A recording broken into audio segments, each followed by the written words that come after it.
Hi, welcome to my blog at my YouTube channel. Those pictures, places, events, and people. Who knows, you might one of them. I'm Joseph Saez. Join us. I feature Verona, Italy in this blog. Verona is known as one of the most romantic cities in Italy. Shakespeare's love story of Romeo and Juliet took place here. The famous balcony and quadrangle are now one of the top attractions in Verona. The city is also renowned for its ancient and historical Roman buildings. Celebrated by Shakespeare, who made it famous as the romantic setting for the moving tale of Romeo and Juliet. Verona is a splendid, ancient corner of the Veneto region, nestling between the river Adige and Lake Garda, and intimately linked to the waters. The Adige today flows between strong embankments built after the 1882 flood to contain the devastating river water. During my first visits to Verona, my first stop is the house of Juliet. Visited by thousands of tourists every year, this is the Stallo del Cappello, an old tower house dating back to 1200 and 1300 circa. According to tradition, this was the house of the Capulet family, the family of Shakespeare's heroine. Damaged over the centuries, the house and the picturesque courtyard have been restored with a clever use of the architectural and decorative elements inspired from the medieval age. The story behind Juliet's balcony in Verona. When it comes to romance, some seem to prefer fantasy to reality. The house in Verona that has been built as Juliet's is in the whole plot covered with touristic paradise. Shakespeare Juliet wasn't based on a real person, and the house doesn't have any relation to the story. Nevertheless, you always find big crowds of people from all over the world who come here to live the fantasy. The house was bought from the Cappello family by the city of Verona in 1905, and the similarity of their name to Capulet, Juliet's surname in the famous play, resulted in the city burghers declaring that it was Juliet's house, and so the famous tourist attraction was created. The Casa di Giulietta, or Juliet's house, the home of one of Shakespeare's favorite, though decidedly unluckily, heroines. However, did you know Juliet never lived here? She is a fictional character and never lived anywhere. Tiny love notes cover the courtyard walls. It is said that if you leave a declaration of your love at Juliet's house, you will be together forever. However, thanks to people sticking their notes up with chewing gum and damaging the structure of the building, if you stick a note there, now you can be fined 500 euros. If you touch the right breast of the statue of Juliet, it will bring you luck in finding your own true love. perhaps a safer option that love notes today. People still write letters to Juliet asking for her advice in love. A team of volunteer Juliet secretaries answer them. They work out of an upstairs room in the house. The house and letters become the subject of a film, Letters to Juliet, starring Amanda Seyfried and Vanessa Redgrave. The house in fact dates from the 14th century and is a wonderful example of Gothic structure. The balcony is not, however, an original feature of the house, a former inn, but was cobbled from pieces of a 17th century sarcophagus and attached to the wall specifically to provide Juliet's house with a balcony. The rooms are filled with authentic pieces from the time of Romeo and Juliet, allowing you to really get an idea of life in a well-to-do house in Verona in their lifetime. Each year, thousands of people visit Juliet's house, and real or not, it's a beautiful place to visit on a romantic break. With dozens of romantic hotels in Verona, Italy to choose from, you can really get a feel for the romance and elegance of this exciting and exceptional city.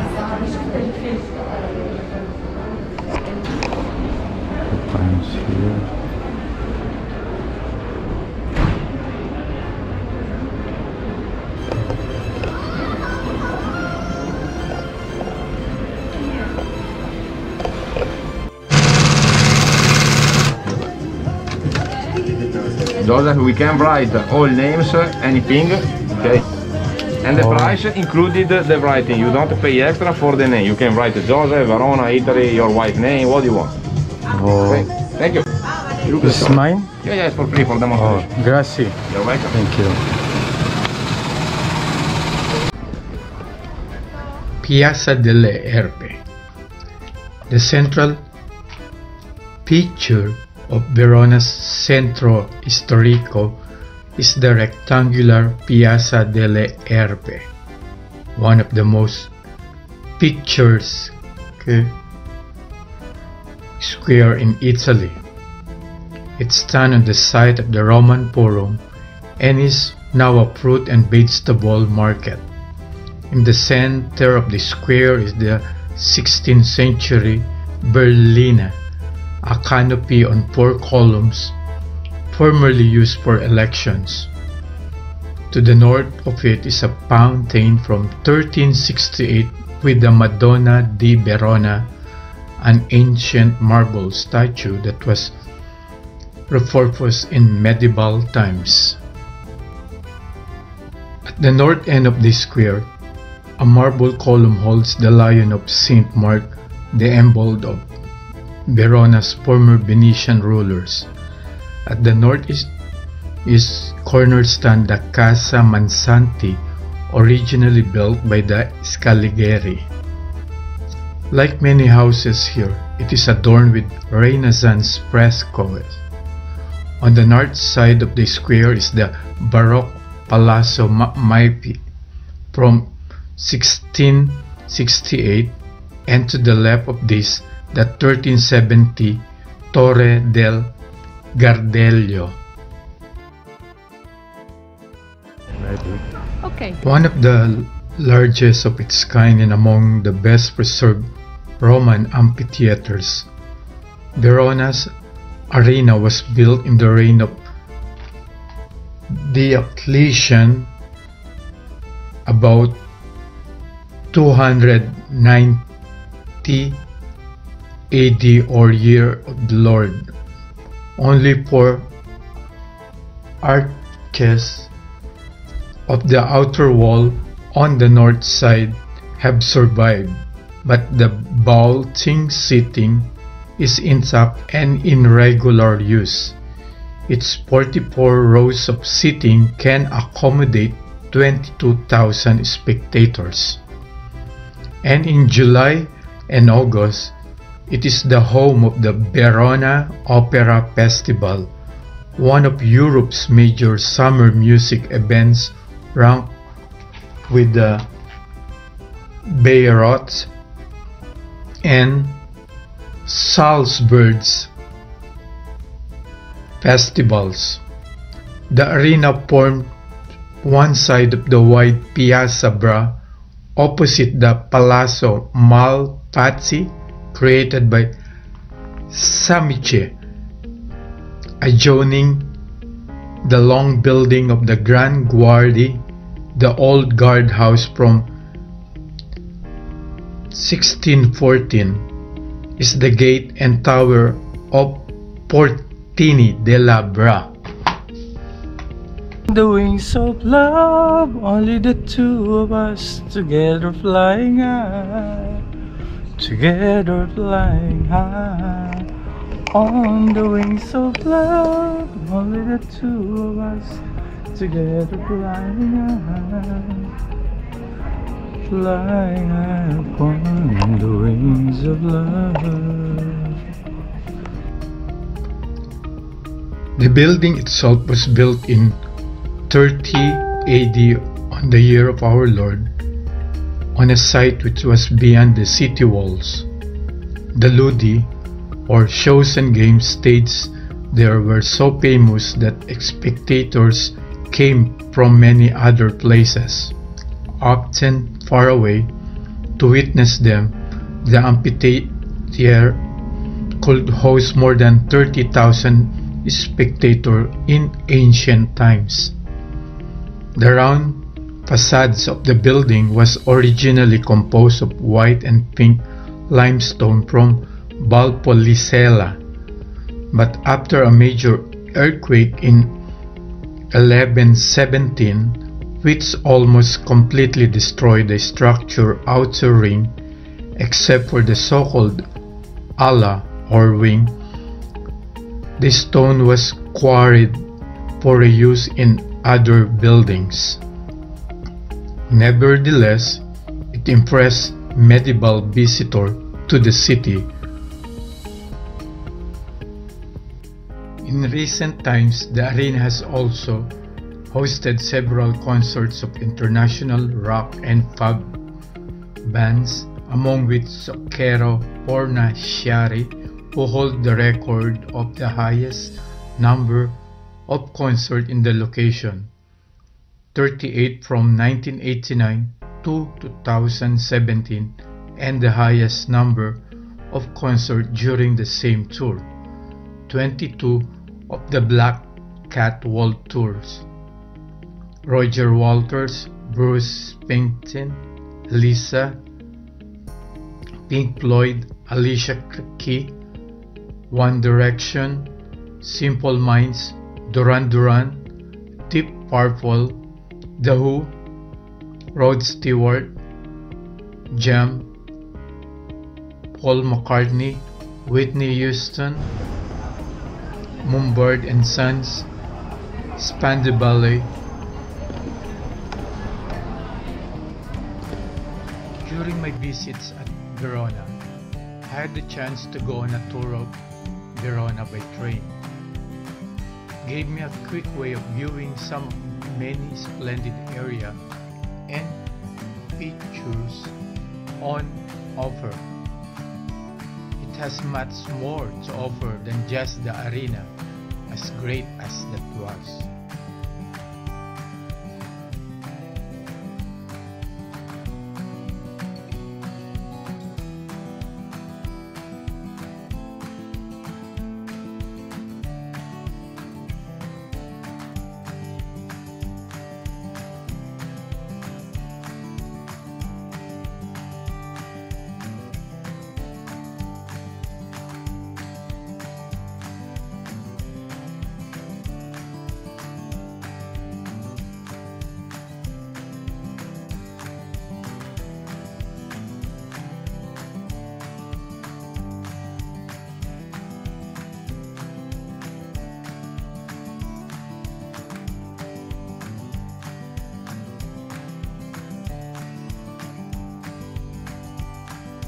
Castelvecchio, from Italian word old castle, is a castle in Verona, northern Italy.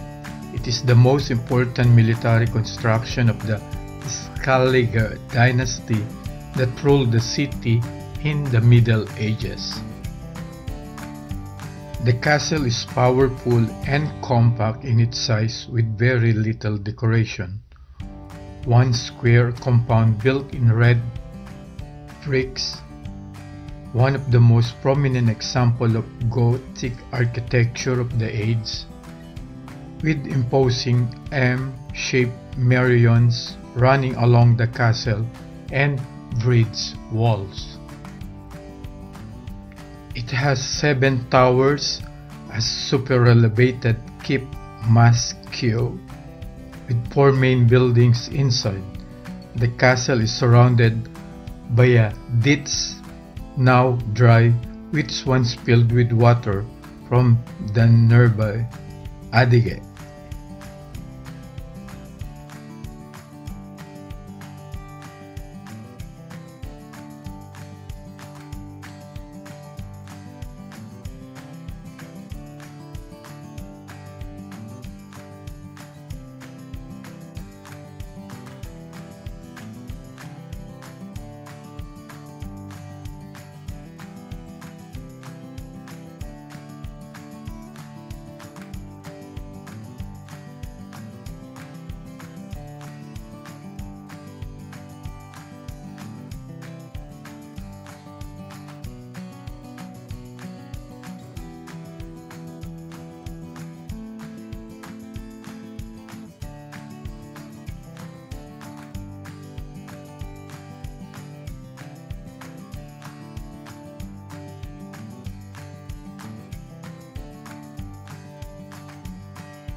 The Adige is the second longest river in Italy after the Po. Rises in the Alps in the province of South Tyrol, near the Italian border with Austria and Switzerland, and flows 410 kilometers or 250 miles, though most of the northeastern Italy to the Atlantic Sea.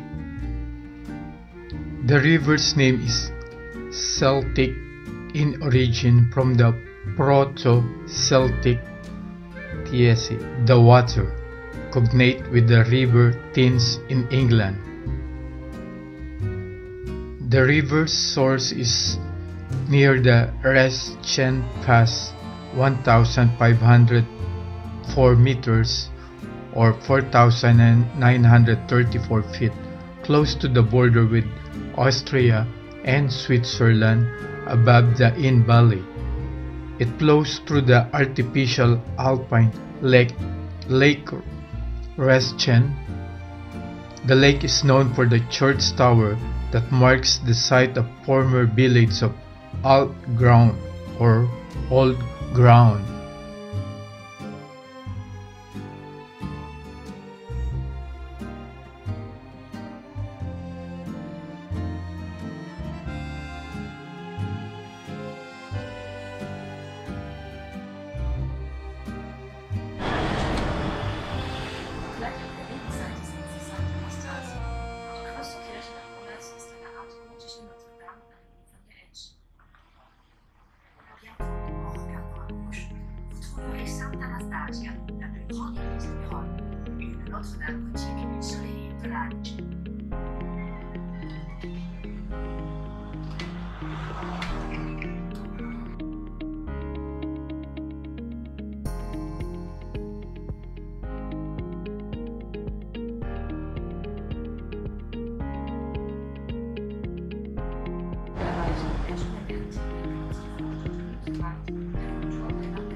San Fermo Maggiore is a church built in Romanesque style in central Verona.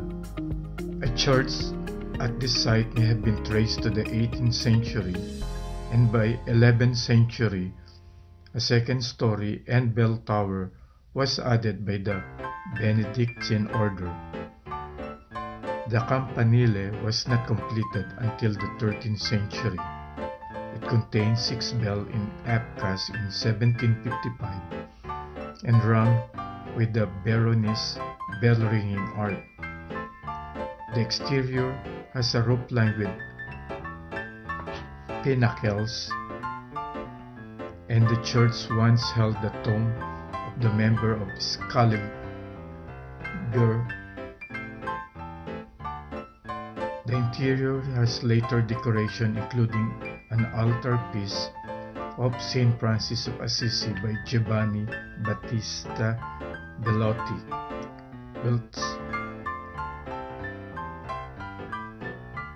Veronese Bevilacqua Labisse altarpiece was originally painted for a funerary chapel in the church. The Presbytery hosts relics of the Saint Fermo and Rustico. Verona, in the Veneto region of northern Italy, is less well known to visitors, at least to American visitors, than nearby Venice. The two cities have distinctly different characters, and it's fun to experience both of them when visiting the Veneto region. Verona may not have Venice's famous canals, but it has a charm of all of its own and is a UNESCO World Heritage Site. Most of the historic old town is nestled into a bend of the Adige River, with some of the old city lying across the river. With just few days in Verona, I barely scratched the surface, but I did find much to love about this historic, thriving city.